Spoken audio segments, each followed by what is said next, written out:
मुख्तार अंसारी पूर्वांचल का वो बाहुबली जिसने जमीन पर रहकर इतना भौकाल मचाया कि जेल भी उसका कुछ बिगाड़ नहीं पाई। सलाखों के पीछे भी उसके खौफ का दरबार सजता रहा और जेल के बाहर उसके जुर्म का साम्राज्य चलता रहा। लेकिन तब से लेकर अब तक कुछ भी नहीं बदला। लॉरेंस बिश्नोई को भूले तो नहीं है ना आप? वही गैंगस्टर जिसे जेल के अंदर से अपने जुर्म का साम्राज्य तैयार करने के लिए जमीन की जरूरत भी नहीं पड़ी। वो एक स्टूडेंट बनकर जेल के अंदर गया और आज दुनिया भर में सैकड़ों शूटर्स अपने उंगलियों से मैनेज कर लेता है।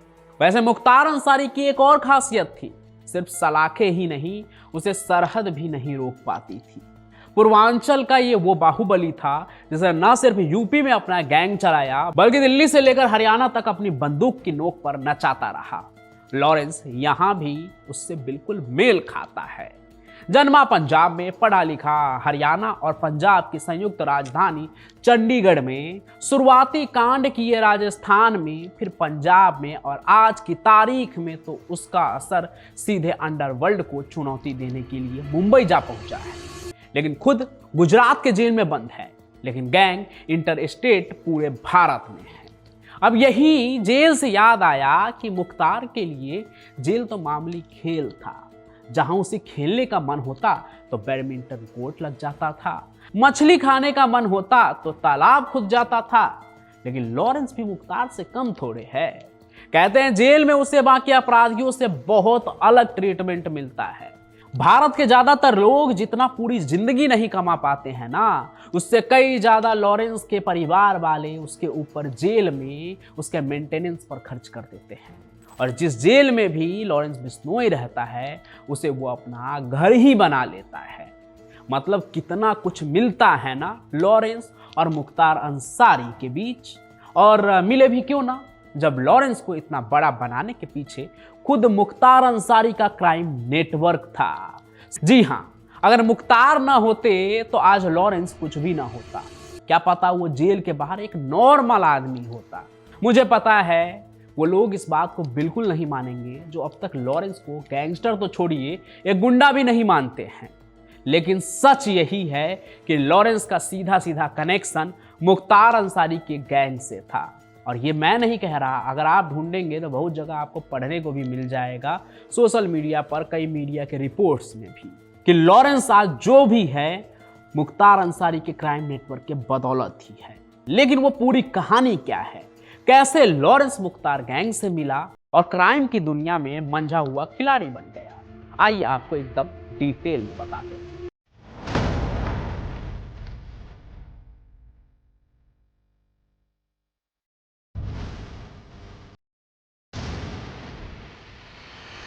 ये कहानी है 2010 की, जब पंजाब के डीएवी कॉलेज में पढ़ाई कर रहे एक नौजवान की जिंदगी में एक ऐसा मोड़ आता है जिसने न सिर्फ उसके जीवन को बदल दिया बल्कि पूरे अपराधी जगत को भी हिलाकर रख दिया।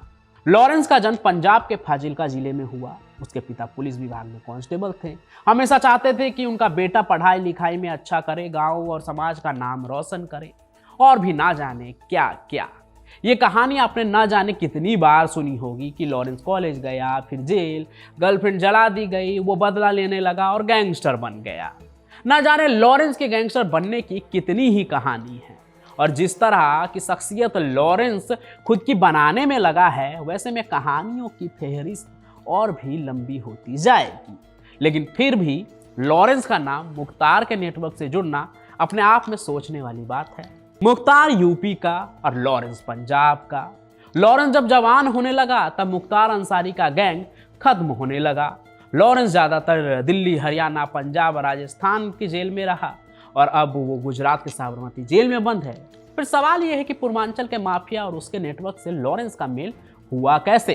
तो देखिए, आप सबसे ज़्यादा दाऊद की कहानी पसंद करते हैं, उसकी कहानियों पर ज़्यादा व्यूज भी आते हैं, ज़्यादा लोग देखते भी हैं, तो दाऊद की कहानी से ही समझिए। नीरज बाबाना को तो जानते ही होंगे आप, जो दिल्ली का दाऊद बनना चाहता है और कहते हैं डॉन तो उसे बनना ही था, लेकिन दाऊद की तरह ही डॉन बनना है, ये ख्याल उसे तब आया जब जेल में उसकी मुलाकात फजल उर रहमान से हुई और उससे उसने दाऊद की कहानियां सुनी। कुल मिलाकर कहूँ तो भारतीय जेल व्यवस्था का हाल ये है कि वहाँ अपराधी सुधरते नहीं बल्कि और ताकतवर होकर निकलते हैं। खासकर नए अपराधियों के लिए तो जेल किसी रेसिडेंटल बोर्डिंग स्कूल की तरह होता है, जहां पुराने अपराधी उन्हें अपराध की दुनिया में चमकने के लिए ट्रेन करते हैं। तो छात्र राजनीति के दौरान हुए एक छोटे से अपराध के मामले में जब लॉरेंस बिश्नोई जेल पहुंचा, तो वहीं उसकी जिंदगी का वो असली बदलाव शुरू हुआ, जो उसे एक गैंगस्टर बनाने के लिए तैयार करती है। दरअसल जेल में उसकी मुलाकात एक ऐसे शख्स से हुई जिसने उसकी जिंदगी को हमेशा के लिए बदल के रख दिया। उस शख्स का नाम था जसविंदर सिंह भुल्लर उर्फ रॉकी, जिसे लोग रॉकी फाजिल्का के भी नाम से जानते थे, क्योंकि वो पंजाब के फाजिल्का का था। रॉकी पहले से ही एक कुख्यात गैंगस्टर था, और तो और वो चंडीगढ़ के ही GCM कॉलेज का स्टूडेंट भी रह चुका था। लेकिन क्राइम की दुनिया में उसकी असली पहचान कुछ और थी। वो जेल के अंदर रॉकी से ज्यादा पूर्वांचल के सबसे बड़े डॉन मुख्तार अंसारी के खास गुर्गे के तौर पर जाना जाता था। देखिए, जेल के अंदर की यही रवायत है, जितना बड़ा गैंग उतना बड़ा अपराधी। और ये उस वक्त की बात है जब मुख्तार अंसारी का दबदबा जेल के अंदर जेलर के सिर पर पिस्टल तान देने जैसी थी। ऐसे में उसके गुर्गों का जेल के अंदर उछलना तो लाजमी था, और रॉकी तो उनमें से था जिसने जेल के अंदर मुख्तार अंसारी के साथ वक्त बिताया था। ये उस वक्त की बात है जब लॉरेंस तो सिर्फ 6-7 साल का बच्चा ही रहा होगा। रिपोर्ट्स के मुताबिक 1997 में वाराणसी में व्यापारी नंद किशोर रुंगटा अपहरण कांड हुआ था। मुख्तार अंसारी उसी मामले में लखनऊ जेल में बंद थे। उस वक्त इसी जेल में रॉकी भी बंद था, इन्हीं किसी मामलों को लेकर। ये तो पंजाब की धरती से निकला एक छुटभैया गुंडा था, लेकिन मुख्तार के साथ मिलकर वो बड़ा बनना चाह रहा था। जान पहचान और धंधा पुराना था, लेकिन किडनैपिंग के मामले में जेल में एक साथ रहते हुए इन दोनों के बीच दोस्ती भी हो गई, और पंजाब का एक नॉर्मल गुंडा मुख्तार अंसारी के सरपरस्ती में बड़ा बनने लगा। तो इधर 1997 में मुख्तार अंसारी से दोस्ती हुई, और फिर 2010 के करीब लॉरेंस को उसने जेल में देखा। यानी कि एक लंबा समय जो है रॉकी का, वो मुख्तार अंसारी के साथ गुजर चुका था। तो जब रॉकी की नज़र जेल के अंदर लॉरेंस बिश्नोई पर पड़ी, तब तक जैसा कि मैंने बताया, मुख्तार के साथ 1 दशक से भी ज़्यादा समय बिता चुका था, और अपराध की दुनिया का रॉकी जो है मंझा हुआ खिलाड़ी बन चुका था, जिसकी नज़र देखते ही फ्यूचर गैंगस्टर को पहचानने लगी थी। इसलिए रॉकी ने जब जेल के अंदर लॉरेंस को देखा, तो उसने इस नौजवान में छुपी आपराधिक काबिलियत को पहचान लिया, और रॉकी को समझ आ गया कि लॉरेंस में गुस्सा, हिम्मत और कुछ बड़ा करने का जुनून है। और यही वो सब था जो किसी भी अपराधी में जुर्म की दुनिया में बड़ा बनने के लिए जरूरी होता है। फिर रॉकी ने लॉरेंस को अपने गिरोह में शामिल करने का मन बना लिया। आगे उसने धीरे धीरे लॉरेंस को अपराध की दुनिया के तौर तरीके सिखाए जेल के अंदर ही। उसे बताया कि इस दुनिया में ताकत, पैसा और डर कैसे कमाए जाते हैं। कुल मिलाकर रॉकी ने ही लॉरेंस बिश्नोई को गैंगस्टर के तौर पर तैयार किया था जेल के अंदर में ही। और वही लॉरेंस बिश्नोई आज सिर्फ हरियाणा या पंजाब में नहीं, बल्कि पूरे भारत में छाया हुआ है अपने अपराधों को लेकर। दूसरी तरफ रॉकी फाजिल्का ने अपराध के साथ साथ मुख्तार अंसारी की तरह राजनीति में भी अपना पांव जमाना चाहा। साल 2012 में वो पंजाब विधानसभा का चुनाव भी लड़ा, हालांकि उसे हार मिली। राजनीति में वो इसलिए आना चाह रहा था ताकि उसके ऊपर जो जुर्म का, अपराध का ठप्पा लगा था वो धुल जाए और वो एक नेता बन जाए। लेकिन आपराधिक गतिविधि ऐसी थी कि वो उसका पीछा छोड़ने का नाम नहीं ले रही थी। फिर साल 2016 में शिमला से लौटते समय एक टोल प्लाजा के पास रॉकी की हत्या कर दी गई। इसके बाद उसका पूरा गैंग लॉरेंस के लिए काम करने लगा।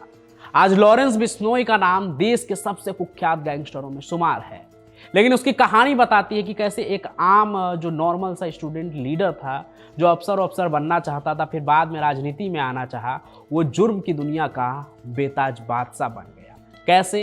एक और अपराधी के संगत में आके जेल के अंदर ही। अगर सच में अपराधियों को सुधारने वाली जगह जेल होती तो लॉरेंस बिश्नोई शायद आज कोई गैंगस्टर नहीं होता। लेकिन असल में लॉरेंस बिश्नोई जेल में रहकर ऐसे अपराधियों के साथ उठा बैठा जिसका कनेक्शन पूर्वांचल के, उस समय जिसका देश भर में दबदबा था, मुख्तार अंसारी के क्राइम नेटवर्क के साथ था। ऐसे में मुख्तार अंसारी के क्राइम नेटवर्क की सरपरस्ती में आकर लॉरेंस बिश्नोई भी काफ़ी हद तक मुख्तार अंसारी जैसा ही बन गया। आज की तारीख में तो लॉरेंस बिश्नोई मुख्तार अंसारी और रॉकी फाजिल्का से भी आगे निकल चुका है।